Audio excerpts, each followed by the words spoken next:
ನಾವು ಮಾಧ್ಯಮದಲ್ಲಿ ತಾವು ಇಷ್ಟು ಜೋರಾಗಿ ಮಾತಾಡದಂತೆ ಬೆಳಗಾವಿಯ ಸದನದಲ್ಲಿ ಈ ಧ್ವನಿ ಕೇಳಿ ಬರ್ತಾ ಇಲ್ಲ. ಅಲ್ಲಿ ಯತ್ನಾಳ್ ಒಂದು ಮಾತು ಹೇಳ್ತಾರೆ, ಬೆಲ್ಲದ ಒಂದು ಮಾತು ಹೇಳ್ತಾರೆ. ಒಂದು ರೀತಿಯ ಗೊಂದಲದ ವಾತಾವರಣ ಇದೆ. ಇದು ಸರಿಯಾಗೋದು ಯಾವಾಗ ಬಿಜೆಪಿಯಲ್ಲಿ? ನಾನು ಕೆಲವು ವಿಷಯಗಳನ್ನು ನಿಮ್ಮ ಹತ್ರ ಹೇಳೋಕ್ಕಾಗಲ್ಲ. ನೀವು ಸ್ವತಂತ್ರರಿದ್ದೀರಿ, ಮಾತಾಡ್ತೀರಿ. ಆದರೆ ಆರಂಭದ ಹೆಜ್ಜೆಗಳನ್ನು ಇನ್ನಷ್ಟು ಗಟ್ಟಿಯಾಗಿ ಓಡ್ತಾ ವಿಧಾನಸಭೆಯ ಒಳಗೆ ಮತ್ತು ಹೊರಗೆ ನಾವು ಭಾರತೀಯ ಜನತಾ ಪಾರ್ಟಿ ಅನ್ಯಾಯದ ವಿರುದ್ಧ ಹೋರಾಟ ಮಾಡ್ತೀವಿ.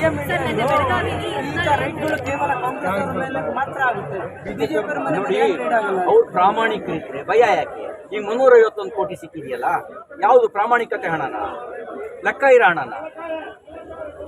ಭಯ ಬೀಳೋದು ಐಟಿ ಇಡಿಗೆ ಕಳ್ಳರು ಭ್ರಷ್ಟರು ಮಾತ್ರ.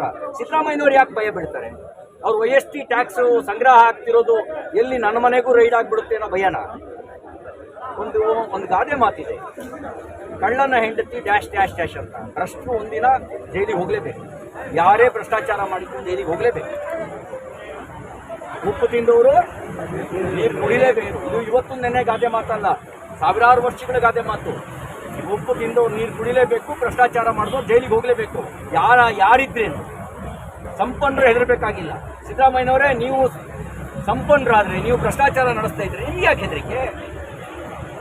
ಭ್ರಷ್ಟಾಚಾರ ನಡೆಸಿದ್ರೆ ಮುಚ್ಚಿಟ್ರೂ ಕೂಡ, ಯಾವುದೇ ಪಾತಾಳದಲ್ಲಿ ಅಡಗಿದ್ರೂ ಕೂಡ ಮೋದಿಯವರು ಬಿಡಲ್ಲ, ಹುಡುಕಿರ್ತಾರೆ, ತೆಗಿತಾರೆ.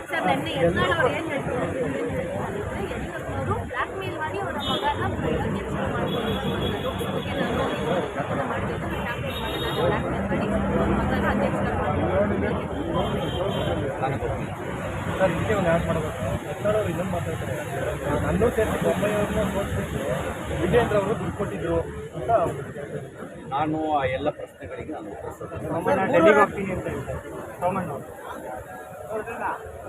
3 ರಾಜ್ಯದಲ್ಲಿ ಹೊಸ ಮುಖ್ಯಮಂತ್ರಿ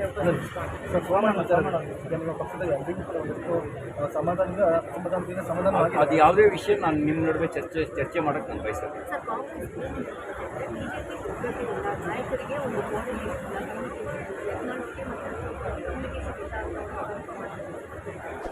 ನಾನು ಆ ಪ್ರಶ್ನೆಗೆ ಈಗ ಉತ್ತರಿಸೋಕೆ ಹೋಗೋದಿಲ್ಲ. ಬಿಜೆಪಿ ಕಾರ್ಯಕರ್ತರ ಬಲದ ಮೇಲೆ ಬೆಳೆದಿರ್ತಕ್ಕಂಥ, ಕಾರ್ಯಕರ್ತರನ್ನ ಆಧರಿಸಿರುವಂಥ ಪಾರ್ಟಿ. ನಾವು ತಪ್ಪು ಮಾಡಿದರೆ ನಾವು ಸರಿ ಮಾಡ್ಕೋಬೇಕಾಗತ್ತೆ.